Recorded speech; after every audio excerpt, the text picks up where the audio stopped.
Hello everyone. Welcome back to Serendipia. For those of you who are new here, my name is Viridiana and I like to make lifestyle videos based on my experiences that I've gone through throughout my high school, college, and currently my adult life. So if you're interested in those kind of videos, go ahead and click that subscribe button and let's get started. So today, it's gonna be a long one. I recommend grabbing your good old water, some tea, something to drink, maybe some popcorn, something, because we're gonna be here a while. At least I am. So today, as you saw in my video, I of course did another fitness challenge because I am trying to better my own health. And the last one I did was Lily Sabri for 2 weeks. This one is for Caroline Girvan. I really hope I said her name right. And it is her Epic Heat Challenge that is 10 weeks long. So I started this challenge back in April 12th and I finished on June 18th. So in case you all don't know, I'm gonna give you a little bit of like background story on like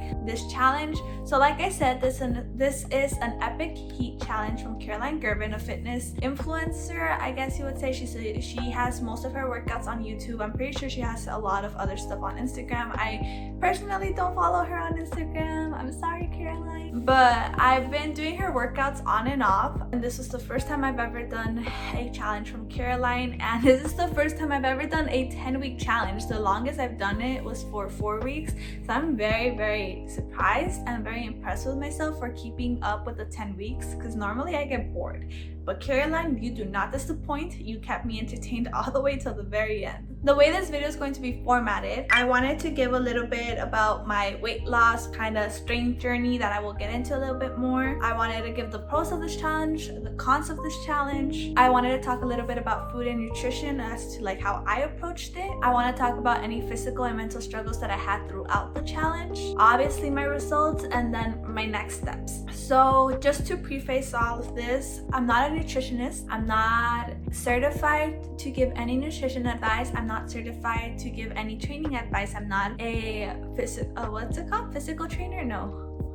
What's that word called? I forgot what it's called. I'm not this.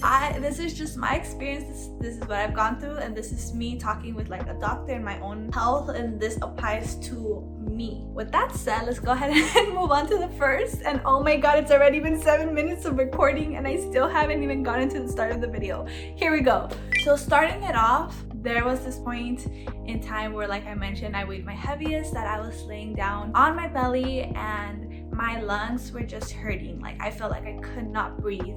And I feel like that's when it clicked in me that, you know what, I think I might be getting a little bit too heavy for like my own organs to support me. So that's when I decided I wanted to focus on my health, both like physical and mental health as well. So when I started my journey on like focusing on my physical health, I started off as usual with the most popular YouTube fitness people. Chloe Ting was one of the ones that I really started off, and honestly it's a really good beginner place to start. Now doing one of her workouts, I actually feel they might be a little bit too easy for my level. From there I moved on to Lily Sabri, who I felt introduced a whole new level of challenge. And then after I did some of her challenges, I moved on to doing some of Caroline's for a bit on and off, and I would just kind of rotate between Lily and Caroline and just adding a few different workouts that I'd find like throughout. That's where I was a year ago. Although I was starting to, you know, focus on my fitness, making sure I was doing things that I like, taking active rest days and stuff like that. I feel like that's when my mindset slowly shifted from physical appearance to making sure that I was starting to feel healthier, I was starting to feel better, I was starting to feel good about myself. And I feel like when that mindset switched, something just kind of clicked. I no longer was seeing it as I want to have that hourglass figure, because like I've mentioned before, I don't have that hourglass figure. I am not built that way. I am built square. I am SpongeBob, okay? I look like a little boy unless I like accentuate my curves myself. I don't have curves. So when my mind did that shift, I started to educate myself a little bit more. I spoke to my physician. I was reading, peer-reviewed journals. I was listening to seminars. I just wanted to learn more about, nutrition, health, your immune system, stuff like that. So I was trying to educate myself a little bit more for my own knowledge. I especially was educating myself in hereditary diseases like diabetes, high cholesterol, anemia, and other diseases like that, because they run very high in my family, and I want to make sure that I'm able to prevent it ahead of time. So that's when I spoke to my doctor last year. I definitely wanted to make a change, and I wanted to decrease my chances of these hereditary diseases. So when I started to educate myself in all these health aspects, my goal also switched from wanting to look a certain way to wanting to feel a certain way as well. And that's when I was more focused on building strength, on building stamina, on lowering my resting heart rate. I wanted to just make sure that I had a healthy body, because I want to live a long life. I want to reach 100 and pass 100 years. And in a way, like I said, I am kind of changing my appearance in the process as well. I still really love and appreciate my body for allowing me to help it move forward into a healthy lifestyle as well. And with all that said, that's when my weight loss journey no longer was being referred to as the weight loss journey. The way I was seeing it now was a strengthening journey. I wasn't in it to lose weight, I was in it to gain strength. So that's why I now am calling this a strengthening journey rather than a weight loss journey. So moving on to the next topic, just for reference, these are the measurements I started off with. So this is where I started off, this is where I was at, and you know what, like I said, I finally had reached that mindset and that perspective where I felt comfortable with myself. So now actually moving into the challenge and moving on to the next topics, the pros of the Epic Heat Challenge. As the title has stated, it is a challenge, and it does not let you forget that it's a challenge. So I'm gonna compare this one to the Chloe Ting, because I know Lily Sabri also changes it around a bit. But compared to the Chloe Ting, her older ones at least, I don't know about her new programs. She has videos where you repeat for a few days, a few weeks, and stuff like that. But it's the same video you're doing over and over again. But for the Epic Heat Challenge, it's a different video every single day. She is going through this challenge with us as well. Although she might be recording it in advance, she's not recording it 1 month in advance and then releasing it all at the same time. No, she's going day by day releasing it. So she's open to feedback. With that said, it gets harder as it goes, which is, it can be up to you whether it's a good or bad thing, but it is constantly a challenge throughout the whole challenge. It does get hard, it does not get easier. I thought, wow, by the end of this, I'm gonna be real good, I'm gonna be able to keep up with her. No, by the end of this, she still had me gasping on the floor within the first 2-3 minutes. So it is a challenge. Another thing that I really liked about this is that she focuses on the movement, on the quality of the movement rather than the quantity, how much you can get done. And this one I haven't really seen with many YouTube fitness people, but at least from the ones that I've done before, although they do want you to make sure you have correct form, it's more cardio based. You're trying to beat the timer, get in as many reps as possible, and trying to get in as many reps as possible can also make you lose your form, and you might not be getting the most out of that specific workout. When she does it with you, she's not rushing unless it's a HIIT workout. If it's a HIIT workout, that's a whole different story. For the most part, she does her movements slow, and I like that because then you become more self-aware about your muscles and what muscles you're using. Another really big pro of the challenge is that this one specifically, I know that she has Epic 1 and Epic 2, but this one, most of them were 30 minutes. Obviously, you still had to do your warm-up and your cool down. So within total, I would take about 40 minutes of my day to warm up, do the workout, and cool down and stretch. I really like the length because even if it's just 30 minutes long, it's death.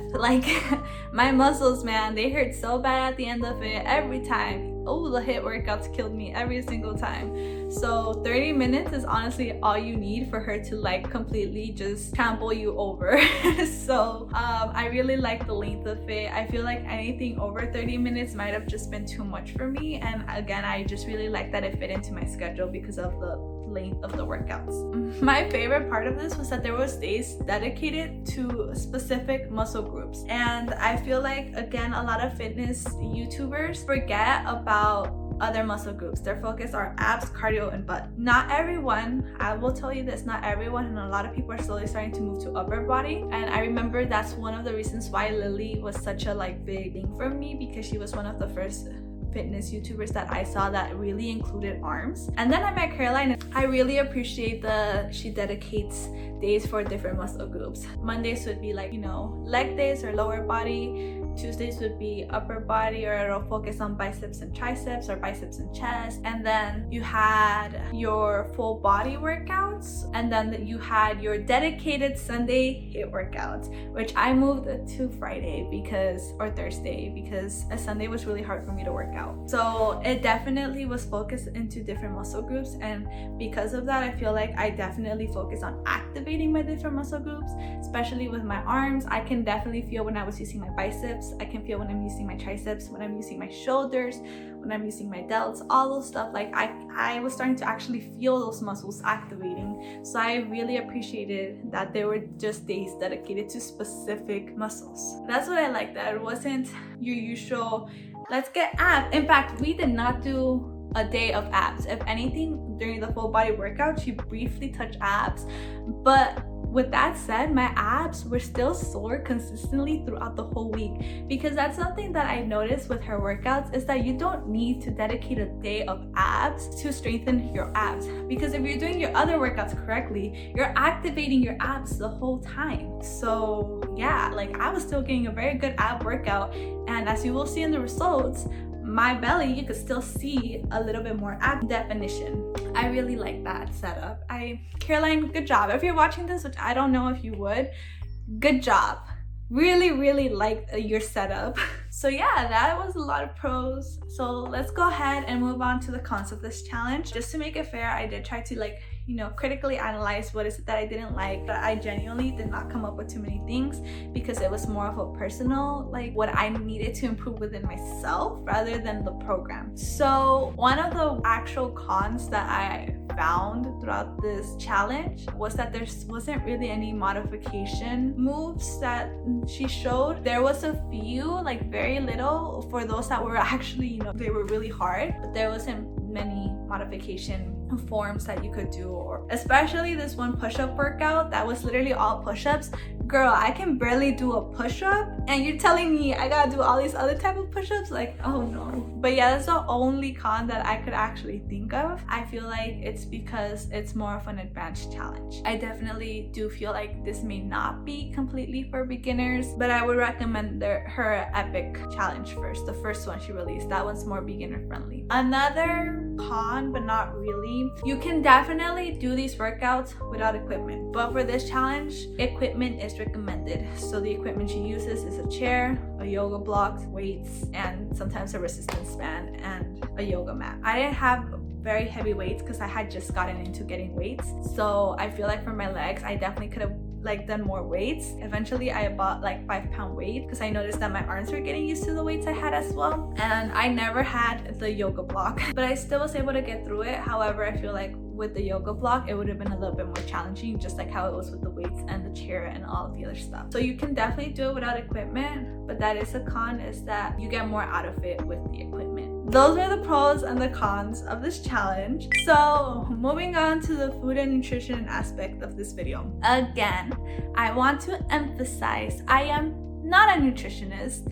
I do not have any kind of certification to give any kind of nutrition advice.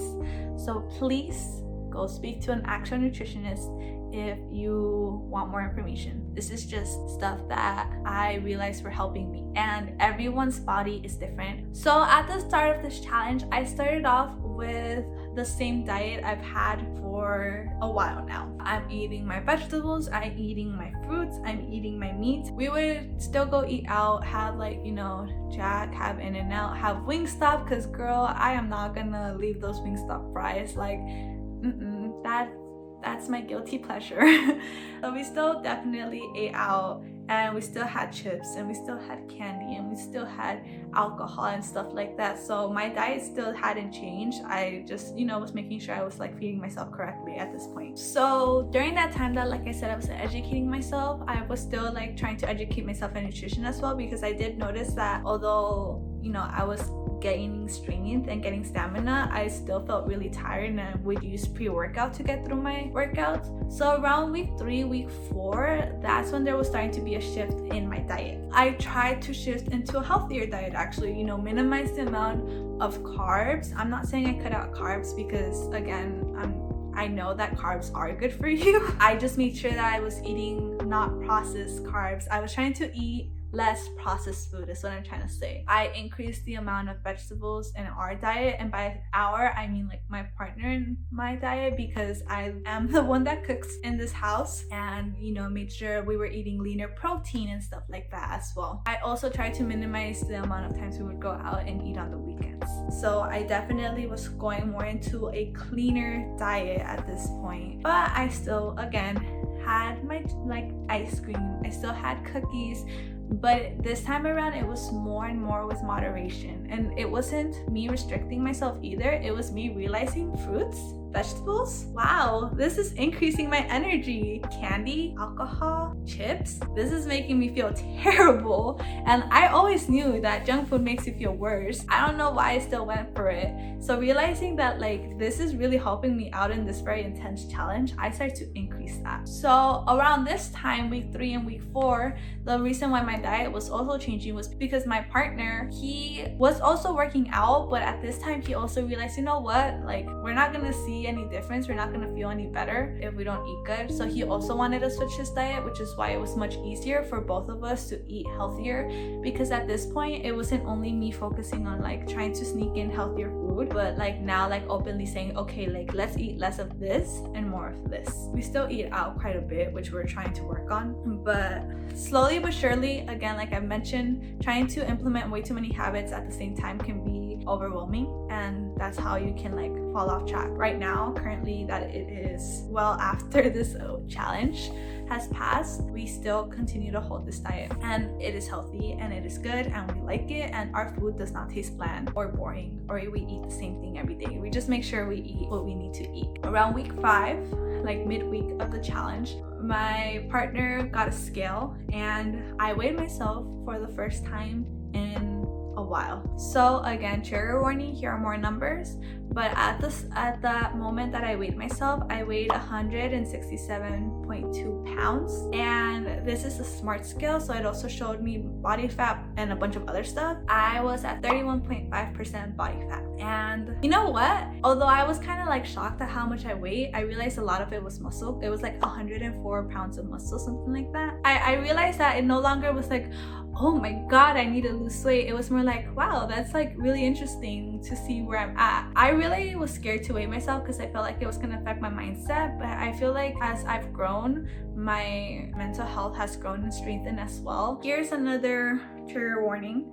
I will be talking about calories now. Since I was focusing more on my nutrition, and I was focusing more and educating myself more on nutrition as well, although again, I emphasize I should have spoken to a nutritionist, and I definitely recommend to speak to a nutritionist yourself. I was in a very, very small caloric deficit. I think I was eating maybe 200, 300 calories less than what I should be consuming. So it wasn't too drastic. I was eating a little bit less just to manage my portions a little bit better and to understand my hunger cues a little bit more. I also started calorie counting in that sense as well, because I wanted to make sure that I was eating enough, especially because during the time that I started this challenge, I had just finished fasting for religious purposes, and I got back into the routine of not really feeling well when I ate breakfast because my dinners tend to be much heavier. So I wanted to make sure that I was eating enough calories where I'm not under eating and end up binge eating or something like that, because I realize now that that might have been my cause as to why I could not stop eating back when I was in college, because I was under eating and would overeat. I'm not gonna go too much into that because I don't want to give myself a self-diagnosis when I haven't spoken to someone about it. So although I was in a calorie deficit, I was watching my diet and what we were eating, I still didn't restrict myself. I still, ate out. You can ask my friends, I still went out with them to eat. During that San Francisco vlog, I was doing this challenge and I still had ramen. I still had that bomb ass cake thing, dessert that we had. So I feel like although my diet changed a little and I am in a calorie deficit, I feel like I was fine. I didn't see a lack of energy. Instead, I actually saw a boost of energy because I was eating more whole foods instead of processed food. Like I said, I still recommend for you to speak with a nutritionist. I don't want to tell you how many calories I was eating because I do not want you to compare to myself. And I tracked all of that with my Fitbit because my Fitbit also tells me how many calories I'm burning at the same time. The way I approach my calorie deficit, instead of approaching it day by day, I obviously was trying to make sure that I was maintaining a good diet throughout the days, but I was seeing it more of an average, a weekly average of calories in, calories out, rather than a day by day calories in, calories out, because I forgot who said this. I think it was this one YouTuber who's called Fit and Nerdy. She basically said there's no reset button at the end of the night. I feel like that's why my point of view also changed as well. Oh, and one last thing I want to speak about food and nutrition. Like I said at the beginning of this challenge, I was still consuming alcohol. Terrible idea. Terrible idea.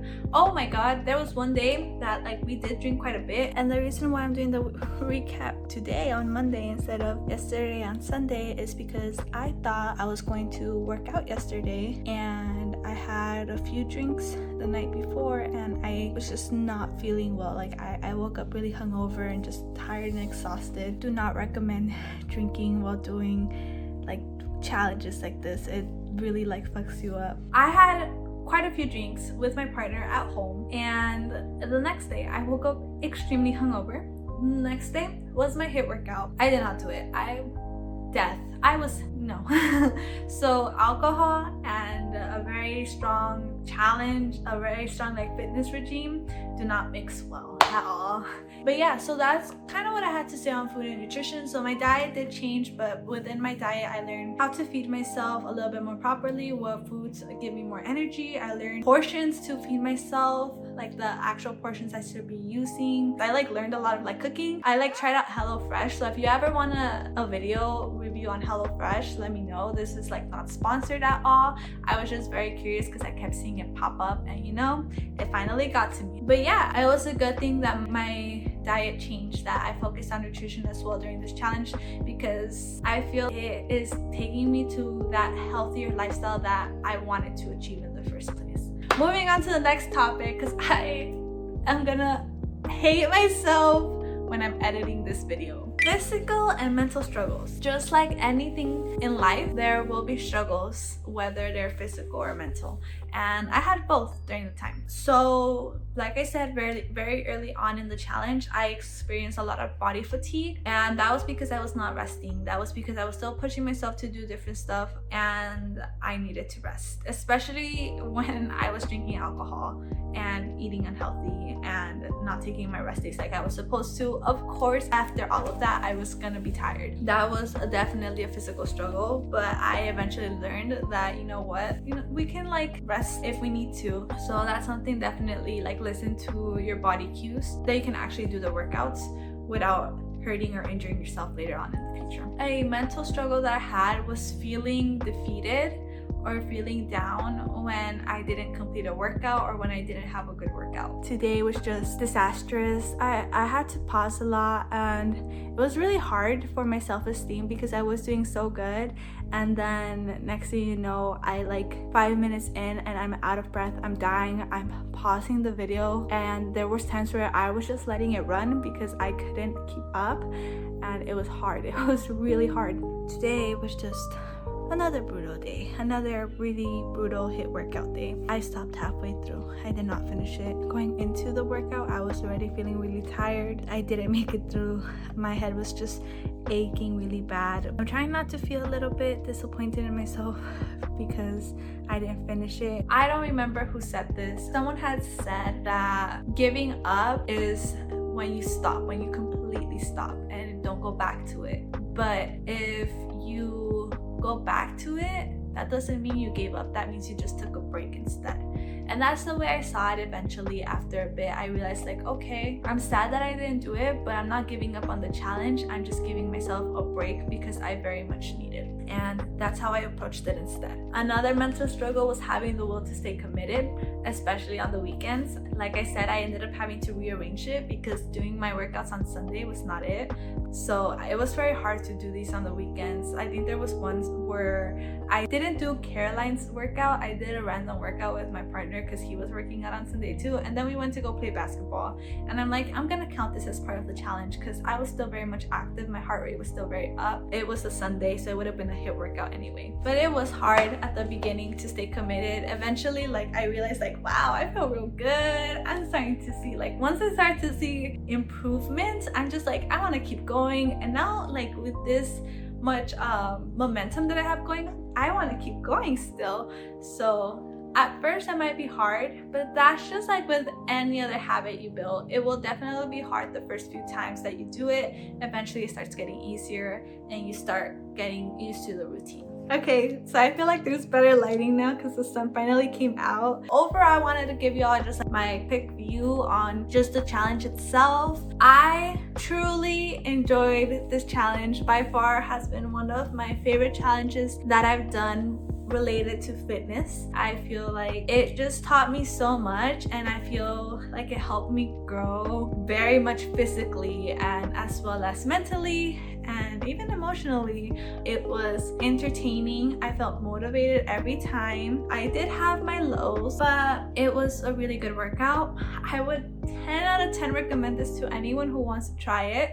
Like I said, if you are a beginner though, it will be a lot more challenging. So definitely be prepared to modify and adjust to your own skill level. But if you want to try one of our other ones, I know that Epic One is mostly dedicated for beginners, but I really loved it and I just grew stronger. I actually saw physical results. Again, I did this for 10 weeks, which is why I did see physical results, and they may not be drastic for what I'm trying to achieve. It is a really good milestone though. So yeah, definitely recommend. If you do it, go for it. If you did it, let me know how you survived down in the comments below. I'm very curious. So yeah, now I will go ahead and share my results. Okay, so today is the last day of the challenge. I am ready. I put on a cute outfit to help me get through today, and it's a HIIT workout. So, oh God, here we go. I'm ready.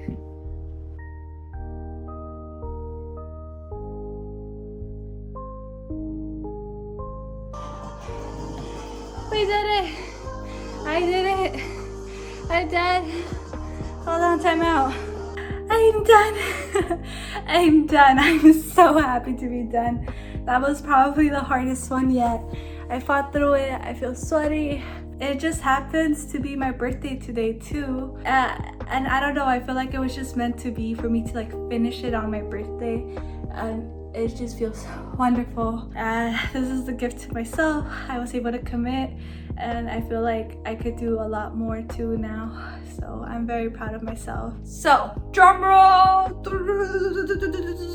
My results right here. So as you can see from my before and after video, I definitely did have some change in body. You can see it a lot on my back actually. I feel like on my back I had a little bit more like rolls, more lonjitas. On my belly, you also can see more definition as well. Something that I like to do on my videos, if you notice, is that I'll show you how I look like without flexing, show you how I look like with flexing, and then at the end also showing you how I look when sucking in, because I feel like flexing and sucking in are completely different. My measurements went down. My waist is 34.5 inches, my hips are 37.30 inches, and my bust is 38.5, and my butt is this much. I forgot to write it. Starting off week 5, like I said, I did not know how much I weighed at the beginning. After 5 weeks, I weigh 158 pounds, and my body fat is down to 29%. So this was within just 5 weeks, and I feel like this is really big just for 5 weeks. Actually, even if for all of you it may not be that much, I feel like that's a really big improvement considering that I'm doing the slow and steady pace. These results were recorded June 21st actually, although I finished June 18. I was on my period, and I felt like that was a factor that would really affect my results and how it looks. So yeah, those are my results. Like I said, I definitely did see a difference. I saw a difference in muscle mass. I saw a difference in how bloated I was. I saw a difference in just strength, and overall I feel like much happier. I feel like I look happier as well, and it just amazes me how much my body can take, how strong my body is. And that's what I just really love about it, that I really told it, we're gonna go through this challenge, and it's a bet. One last thing before I end this video, I wanted to give you all my next steps to what to look forward into this small little mini series that I will be creating. As of now, filming this video, I have started to go for runs. I'm doing cardio 3 times a week.